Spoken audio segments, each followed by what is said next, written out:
Fried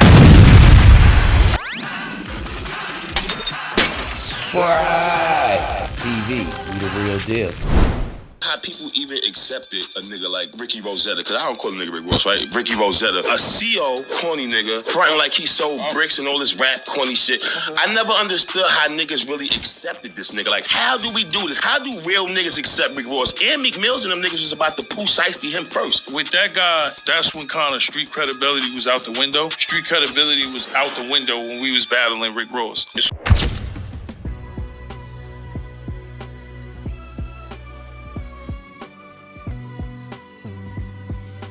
Rick Ross on the line. What's up, Ross? Shit came out of the clear blue sky to me. I didn't know what the fuck the nigga was talking about when I heard it. And then what he said was so whack that I didn't even know if the nigga was meant it or he was like, you know what I mean? Some sideways shit. So anyway, she asked him where it came from.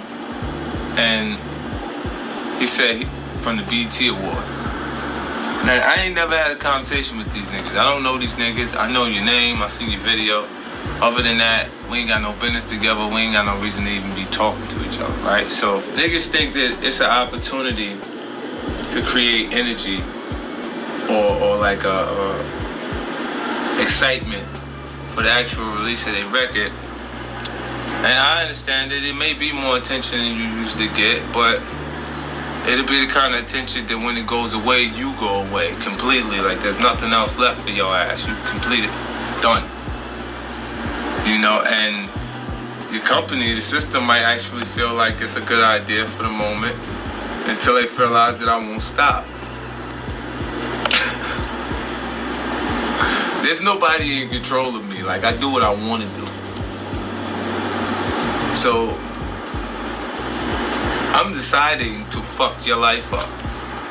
Rick, I'm gonna fuck your life up. For fun. This a few times. This is not new. I do this all the time. I had a list of niggas that fucked up. I'm gonna fuck your shit up.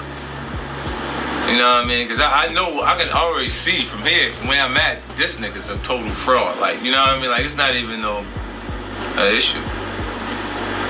But I paid for the transcripts to your court case. Just in case. I really didn't want to know the court, that actual family court shit. I really wanted your address. You see me at the BET Awards. You see me by myself. Everybody at the BET Awards saw me. I don't even remember seeing this nigga. This the illest shit is, I don't even remember like in passing. Like you so unimportant that I don't even remember walking past the nigga or anything. Everybody else will know you. Real soon. You get a chance to see some interesting shit. I know your name was Teflon. I know you was sleeping on Great Street couch, trying to get a deal at Swap House. I just know you're a bum, like a fucking bum. You know what I mean? So look here, as a real nigga, right? I rock with Rick Ross music as an artist, but I'd be fake to sit up here and act like I didn't recognize at the time when 50 Cent was exposing Rick Ross along with everybody else in the industry for being a CO, that it was the time where realness didn't matter no more. This was the era where the new generation are getting on by being fake and being less than what their mother and fathers put into them. So he came at an era where everybody was fake. Let it have been years before now, 90s, early 2000s, you had to stand on everything you talking about or you wouldn't make it in the game. Not only that, you had to have the whole package. You couldn't be no fat Kentucky Fried Chicken biscuit flipping ass nigga jumping up here showing your belly and getting attention from the women or none of that. But days have changed and the fake has become the new real. So I'd be lying to act like I didn't know that Rick Ross really came out thinking that the original Freeway Ricky Ross wasn't gonna get out of jail. So he came out with that man's persona, and a lot of us gravitated towards him because we thought he was Rick Ross. You dig what I'm saying? I'm being 100 because I never seen the real Ricky Ross until after the fake one came out. I'm like, oh, that's what he looked like. And if you look at it, he's just a skinny version of what Rick Ross is emulating. The beard, the bald head. That nigga took that nigga whole shit, bro. I I gotta keep it real. I gotta keep it 10,000. Rick Ross has to be one of the biggest frauds in hip-hop history. Yeah, I said that right. He's worth over $300 million. He basically took somebody else's life and recreated it into his own after being a CO and all kinds of things. Like, he didn't move the bricks he said he was moving. At the end of the day, Rick Ross definitely bamboozled the game. Let's call it what it is. And for some reason, we seem to scale over it and let it pass like it's nothing, like the real Rick Ross ain't walking around out here. Port of Miami, all that shit, he talking Ricky, Freeway Ricky's life. And you see, even today, it's all about money, because when the nigga went like, hey, this nigga running with my name, Rick Ross won that case. And in all actuality, he shouldn't be able to win that case, because Rick Ross, that's really his name.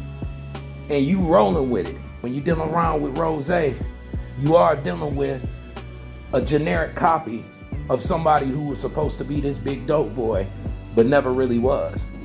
Now, is he handling his business? Is he solid as an individual? I don't know. I don't know him personally. I could say he definitely handling his business and he definitely trying to raise his empire. So as an artist, I give him all kudos. But as an individual or a personality, I can't give him nothing, because you took somebody else's name, fame, and game and put it into a track and made your own lane. That ain't the way it's supposed to be. So in all actuality, Rick Ross is a fraud. And you see the way he tripping over Remy Ma, right? He didn't want Remy Ma to drop a movie called The Biggest Boss because, you know, that's his little alias or whatever. An independent movie, I can put it on Remy. Yes, you make a movie, and let's say the movie's about a rapper that used to be a CO, and now, you know, he wants to be a rapper, and you come to me and you just give me the movie. That's your movie. But at the same time, an alias is something that you took that people been saying.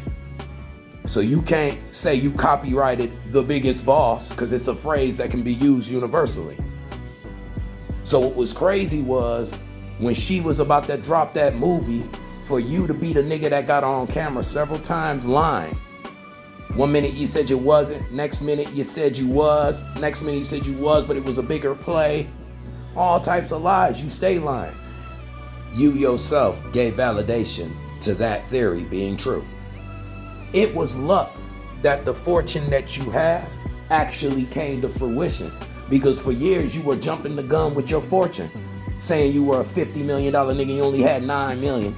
And things of that nature, but then they end up coming true. So I could say you spoke it into fruition, but it was a lie when you said the shit. So at the end of the day, no matter what we're seeing, a lot of the entertainers, especially the young YNs today, are a bunch of fake ass niggas going out their way to have these gangsters personas, when really it's all about making it out the hood and becoming something more than what you was when you was in it.